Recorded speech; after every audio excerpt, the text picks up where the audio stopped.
Anda tahu, dalam dunia politik ni, ucapan tu ibarat senjata. Dan ucapan State of the Union atau SOTU, ia adalah pentas yang paling besar. Jadi hari ini, kita akan buat sesuatu yang sedikit berbeza. Kita akan bedah siasat satu ucapan SOTU hipotetikal daripada Donald Trump pada tahun 2026. Sebagai penganalisis, kita bukan sahaja akan tengok apa yang dia cakap, tapi kenapa dia cakap macam tu. Dan cuba bezakan antara retorik politik dengan realiti sebenar di sebaliknya. Inilah persoalan utamanya kan, macam mana kita sebagai pemerhati yang bijak nak tapis semua janji manis dan angka-angka yang gah ni untuk faham kesan sebenar pada ekonomi, masyarakat dan juga kedudukan negara di mata dunia. Jom kita mulakan. Okey, pertama sekali kita kena faham dulu pentasnya. SOUTU ni bukan sekadar ucapan tahunan biasa tau. Ia adalah satu acara besar dalam perlembagaan yang memang dileka khas untuk menetapkan naratif sesebuah negara. Secara asasnya, ia macam report kad tahunan Presiden kepada Kongres dan rakyat. Tapi ia lebih dari itu. Ia sebenarnya satu alat politik yang sangat berkuasa untuk tonjolkan kejayaan, untuk tetapkan agenda dan untuk bakar semangat penyokong. Fungsinya untuk laporkan pencapaian, cadangkan undang-undang baru dan yang paling-paling penting untuk membentuk cerita tentang hala tuju negara. Di sinilah, di pentas inilah, visi seorang presiden dibentangkan untuk dilihat semua. Sekarang, kita masuk bab yang paling menarik, isi ucapan hipotetikal Trump ni. Naratif utama yang dia cuba bawa ialah zaman keemasan Amerika. Satu visi yang dibina atas beberapa dakwaan utama yang memang direka untuk tarik perhatian. Jom kita bedah satu persatu. Tuntutan pertama, ekonomi. Dia umumkan inflasi dah jatuh ke 1.7%. Angka ni sangat-sangat menyarit sebab ia terus kena pada isu kos sara hidup, satu benda yang paling merisaukan para pengundi.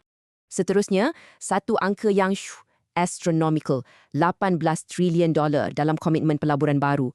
Nombor ni sengaja digembar-demburkan untuk tunjukkan keyakinan dunia terhadap ekonomi AS di bawah pimpinannya. Ia satu isyarat kekuatan, baik dari segi geopolitik maupun ekonomi. Dari segi dasar sosial pula, dia cadangkan akaun Trump. Ini satu langkah populis yang bijak. Dia sasar terus kepada keluarga kelas pertengahan dengan janji keselamatan keuangan untuk generasi akan datang. Mesej yang sangat peribadi dan mudah untuk orang ramai faham. Pasal imigresen, isu teras dia kan. Dia perkenalkan undang-undang Delilah. Penggunaan nama yang emotif macam ni adalah satu strategi retorik. Memang sengaja dibuat untuk bangkitkan sentimen dan kuatkan mesej sempadan yang ketat kepada para penyokongnya. Lepas tu, laju je dia senaraikan macam-macam lagi inisiatif. Ini satu taktik yang kita panggil banjir maklumat. Daripada operasi Midnight Hammer di Iran yang tunjuk ketegasan geopolitik, sampailah larangan Wall Street beli rumah yang sasar pada kemarahan rakyat biasa terhadap syarikat gergasi. Setiap satu poin ni direka untuk kumpulan pengundi yang berbeza. Mestilah visi yang dibentangkan oleh Trump tu takkan dibiarkan tanpa sebarang cabaran. Macam biasa dalam SOTU, parti pembangkang akan sediakan naratif balas mereka sendiri dan ia memberikan gambaran yang sangat-sangat berbeza.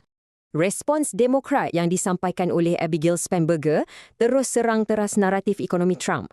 Mesej diorang simple je. Statistik makro yang cantik tu tak ada makna kalau rakyat biasa masih struggle dengan kos sara hidup. Ini pertarungan antara statistik di atas kertas dengan realiti di dapur. Dekat sinilah kita nampak pertumbungan dua naratif. Trump fokus pada penunjuk aras tinggi macam pasaran saham yang menarik minat pelabur. Demokrat pula fokus pada isu-isu dapur, kos perumahan, bil, penjagaan anak, benda yang lebih dekat di hati keluarga. Dua pihak ni sedang bercakap dengan dua audiens yang berbeza. Jadi, macam mana kita nak faham jurang antara dua realiti ni? Siapa yang betul? Di sinilah kita kena jadi penganalisis, bukan sekadar pendengar. Jom kita siasat apa yang ada di sebalik retorik dan tengok data sebenar. Cuba kita ambil tuntutan kemasukan haram sifar. Secara logistik, ni mustahil kan? Tapi ia bukan pasal logistik. Perkataan sifar tu adalah satu simbol. Ia hantar mesej ketegasan mutlak kepada pengundi teras dia dan tetapkan satu pendirian yang tak boleh dirunding. Ini retorik, bukan satu dasar yang boleh diukur. angka 18 trilion tu pula, kita kena letak dalam konteks. KDNK tahunan AS adalah sekitar 28 trilion. Jadi angka ni kemungkinan besar adalah gabungan nilai potensi pelaburan untuk jangka masa panjang, bukannya duit yang dah masuk sekarang. Tujuannya untuk wujudkan satu persepsi kejayaan ekonomi pada skala yang tak pernah berlaku sebelum ni. Akhir sekali, dakwaan menamatkan peperangan. Dalam geopolitik, definisi adalah segala-galanya. Dengan melabelkan operasi ketenteraan yang terhad sebagai perang, seorang pemimpin boleh mendakwa yang dia telah menamatkannya untuk nampak macam pembawa damai. Ini semua permainan semantik untuk membina legasi. Okey, jadi lepas kita dah bedah siasat semua ni, apa yang kita boleh buat? Macam mana kita nak lengkapkan diri kita untuk jadi pemerhati yang lebih bijak? Ini bahagian yang paling penting, alat analisis untuk anda semua. Ada 3 langkah mudah. Pertama, bacaan lateral. Maksudnya, jangan percaya satu sumber je. Semak dakwaan tu dengan agensi bebas atau laporan berita yang berbeza. Kedua, fokus pada aliran. Jangan terpengaruh dengan satu angka. Tengok data jangka panjang. Betul ke inflasi tu turun secara konsisten? Dan ketiga, yang paling penting, bezakan retorik dan realiti. Sentiasa tanya diri sendiri, apa tujuan kenyataan ni? Untuk beritahu fakta atau untuk memujuk? Jadi, saya nak tinggalkan anda dengan soalan ini. Lain kali, bila anda dengar ucapan politik, tak kiralah dari siapa pun, adakah anda akan mendengarnya dengan telinga yang berbeza?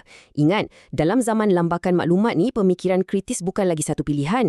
Ia adalah satu kemestian. Menjadi pemerhati yang bijak, itu tanggungjawab kita bersama.